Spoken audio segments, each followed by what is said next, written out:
A gente dedica o tempo dessa aula às duas fases da civilização romana, Roma monárquica e Roma república. Salve, pessoal! Aula passada nós encerramos comentando com vocês a respeito da civilização helenística. Lembram-se? Fusão da cultura grega com a cultura oriental. Esse é o principal legado de Alexandre Magno à nossa civilização. Só que esse legado chega a nós não através dos caminhos gregos, mas através do caminho de uma outra cidade. Cidade essa que é considerada a mais prodigiosa da antiguidade. Estamos falando nada mais, nada menos do que a cidade de Roma. Roma, a mais prodigiosa cidade da antiguidade, é nada mais, nada menos do que a senhora do Mediterrâneo. Aquela que vai ser proprietária daquele lago imenso que vem a ser o Mediterrâneo, lago esse que inclusive eles muito modestamente costumavam chamar de Mare Nostrum, gerando frases que inclusive permanecem até os dias de hoje, como por exemplo, todos os caminhos levam a Roma, quem tem boca vai a Roma. Em determinado momento, se você olhar aqui para o nosso mapa, você vai reparar que isto era efetivamente verdade. Por quê? Porque se você parasse, por exemplo, num porto aqui, vamos supor, no sul da Espanha, ou se você parasse aqui no porto da Crimeia, dentro do Mar Negro, você estaria parando exatamente num porto que pertencia a esta prodigiosíssima cidade, conhecida pelo nome de Roma.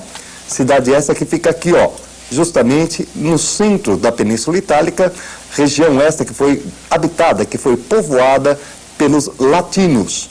Ao norte, você vai encontrar aqui nesta mancha verde, a população dos etruscos.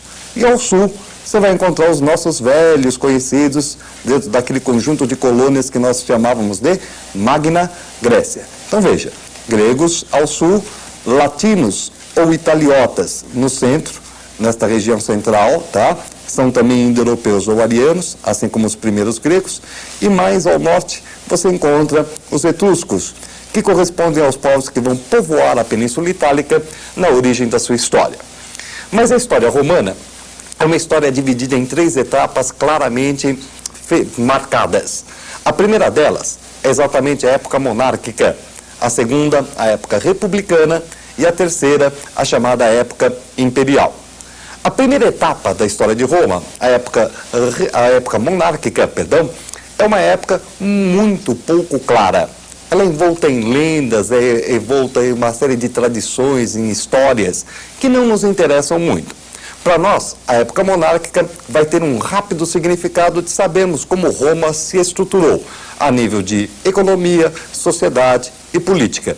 Aquilo que nós podemos observar, por exemplo, nesse nosso primeiro resumo sobre a história de Roma. Reparem no seguinte, a monarquia romana, ela se estende justamente do ano de 753 ao ano de 509 a.C., tá? 753 a 509. Roma possuía planícies e, portanto, tinha lá como base econômica a atividade agro-pastoril. Lembram-se de Esparta? Nós dissemos que quando a terra é a fonte de riqueza, a sociedade aparece bem marcada, bem dividida. Roma apresenta uma sociedade estratificada, cujos principais grupos sociais serão aqueles que nós conhecemos pelo nome de patrícios e plebeus. O patrício é aquele grande proprietário de terras, aquele que possui a maior e a mais importante gleba de terra da cidade. O plebeu é aquele pequeno proprietário ou não proprietário de terra, a parte baixa da população. Por fim, gente, nós sabemos que quando a terra é a fonte de riqueza, quando você tem a base na propriedade, a sociedade é pouco dividida, a movimentação social é pequena e, claro, nós temos uma oligarquia no poder. Só que nós estamos falando de uma monarquia. Monarquia pode ser igual a uma oligarquia? Sim, você tem uma monarquia oligárquica. Como é que nós comprovamos isso dentro do esquema de Roma? Simples, gente. Voltando aqui para o nosso resumo, você vai reparar que nós colocamos o seguinte fato. Dentro da política, nós reparamos que o rei é eleito. O rei é eleito. A monarquia tinha, portanto, um caráter eletivo. O que faz com que, então, nós percebamos que quem efetivamente fazia a eleição desse monarca eram os patrícios. É, portanto, uma monarquia oligárquica.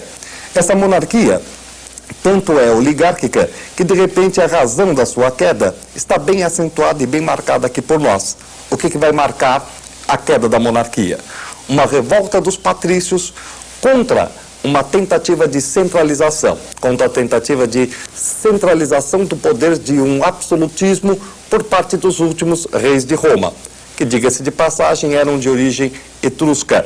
Portanto, o declínio da monarquia romana se dá exatamente por causa de uma revolta patrícia contra a tentativa de centralização dos reis etruscos. Só que, você repare que toda essa história nos é trazida através de uma série de lendas. Portanto, a queda da monarquia, segundo a tradição romana, se dá justamente pela violação da chamada casta Lucrécia, uma matrona romana que teria sido violentada pelo filho do último rei e, portanto, a partir deste dado, os patrícios teriam se insurgido contra a monarquia e a teriam derrubado. Isso posto, nós entramos então agora no segundo momento da história romana. Segundo momento esse que é o chamado período republicano. A república já nos interessa muito mais do que a monarquia. E a primeira etapa, claro, será a etapa da sua organização. Vamos então pensar no seguinte: se o patrício faz uma revolução, essa revolução é favorável ao patriciado, é óbvio que quem vai organizar o novo poder será o patrício. Contra o que o patrício havia lutado? Contra a tentativa de centralização do poder nas mãos do rei. Portanto, agora que o patrício está organizando o novo poder, a primeira tendência dele será a descentralização. Essas são as duas primeiras grandes características que a gente pode reparar no nosso segundo resumo, já sobre a época republicana de Roma. Vejam então o seguinte: Roma republicana vai se estender exatamente do ano de 509 ao ano de 27 a.C. Na sua organização, nós vamos reparar, vejam bem, gente, inicialmente um monopólio patrício do poder, mas reparem, é necessário que nós tenhamos em mente que esse monopólio é inicial. Inicial por quê? Porque logo aqui embaixo você repara que haverão revoltas da plebe contra esse monopólio inicial dos patrícios. Segunda característica, uma descentralização administrativa. Se eles lutaram contra a tentativa do rei de centralizar o poder, agora eles vão descentralizar. Podemos conferir isso? Sim, podemos. Se você pega os órgãos que caracterizam a República, você verá o Legislativo na mão do Senado, o Executivo e o Judiciário dividido em diversas magistraturas, como os cônsules, pretores, questores, censores, edis, tribunos, etc. E você ainda vai encontrar também as assembleias, dentre as quais se destaca a chamada Assembleia Centuriata, que é a Assembleia do Exército Romano, que vai eleger diversos desses magistrados. Agora, você reparou que a plebe ficou completamente marginalizada. Por isso mesmo, eles se insurgem durante 200 anos contra esse monopólio inicial dos patrícios. Não vamos tratar aqui, claro, de todas essas revoltas. Vamos apenas caracterizá-las, dizendo que elas conseguiram, por exemplo, leis escritas, lei das 12 tábuas, conseguiram distribuição de trigo, conseguiram, por exemplo, o direito de casamento entre patrícios e plebeus. Mas a mais significativa vitória da plebe foi a constituição de um tribuno da plebe com direito a veto. Enquanto todas essas coisas estão acontecendo dentro da cidade de Roma, claro que Roma está se compactando e está também vivendo uma série de outros processos. Um desses processos é aquele que nós chamamos de expansão territorial. É difícil você tentar fazer uma certa organização didática da expansão territorial romana. Aqui nós temos uma tentativa que nos dá exatamente 3 momentos dessa expansão. Você tem 3 grandes momentos da expansão territorial romana que nós podemos observar então agora no nosso resumo. Que momentos são esses? Primeiro, aquele que nós conhecemos pelo nome de unificação da Itália, ou seja, a conquista da Itália pela cidade de Roma, caracterizará a primeira etapa da expansão romana. Importante frisar, gente, essa primeira etapa, a etapa de unificação da Itália, ela é muito mais defensiva do que ofensiva. Roma será atacada pelos etruscos que estavam ao norte, será atacada pelos seus amigos latinos ali da região central e será atacada pelas cidades gregas do sul da Itália. E ela, se defendendo, vai conseguir ganhar não só territórios, mas forçar diversos povos a se tornarem suas aliadas. Agora, a partir do momento em que Roma detém a Itália, as coisas se tornam diferentes. Nós caímos então para aquele episódio que é o mais famoso de toda a expansão, ou seja, as chamadas Guerras Púnicas. Guerras Púnicas, que são guerras travadas entre Roma e Cartago. Qual a razão das Guerras Púnicas? O entrechoque imperialista entre Roma e Cartago. Cartago é uma cidade do norte da África, pela posse da Sicília, aquela ilha que a bota italiana vive chutando, mas, na realidade, voltamos à nossa primeira frase do curso, gente, lembram? Mundo Mediterrâneo. O que está sendo disputado ali? O Mediterrâneo Ocidental. São 3 guerras contra a cidade de Cartago, e essas 3 guerras contra Cartago levam aí o nome de Guerras Púnicas, porque os cartagineses eram chamados como punos pelos romanos. Destas guerras, a mais importante de todas é a segunda, em que Roma se defrontará com Aníbal. Aníbal, o cartaginês, que fará uma grande incursão contra o território italiano e quase consegue derrotar a cidade de Roma.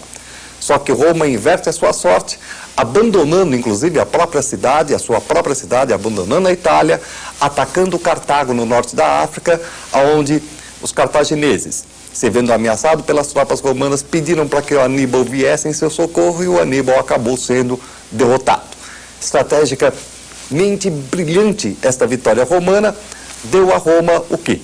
A posse do caminho que Aníbal tinha feito para chegar à Itália. Norte da África, sul da Espanha, ou seja, o Mediterrâneo Ocidental. A terceira guerra já é de só menos importância, porque nela Cartago vai ser apenas destruída. Posto a essas guerras púnicas, gente, a terceira etapa, a última etapa da expansão, será a conquista do Mediterrâneo Oriental, que virá lenta, gradualmente, mais ou menos como manteiga derretendo em frigideira quente, sem grandes problemas. Isso visto, nós então podemos perceber que Roma agora já se adona, Roma já é proprietária de uma grande parcela do Mediterrâneo. Então notemos aqui rapidamente como se processa essa expansão. A princípio, você tem a unificação da Itália, em seguida, disputando a Sicília e o Mediterrâneo Ocidental, você vai ter a guerra entre esta cidade aqui, que é Roma, e uma cidade norte-africana aqui, chamada Cartago, Guerras Púnicas, fundamental para a expansão, que dá a Roma a posse do Mediterrâneo Ocidental. E por fim, agora, gradualmente, lentamente, Roma começa a se expandir para o oriente do Mediterrâneo e para o norte também, na região ocidental. Olha, as consequências dessa expansão são o tema, então, da nossa próxima aula, em que analisaremos como isto influencia as estruturas que pudemos observar hoje. Até lá, então, pessoal.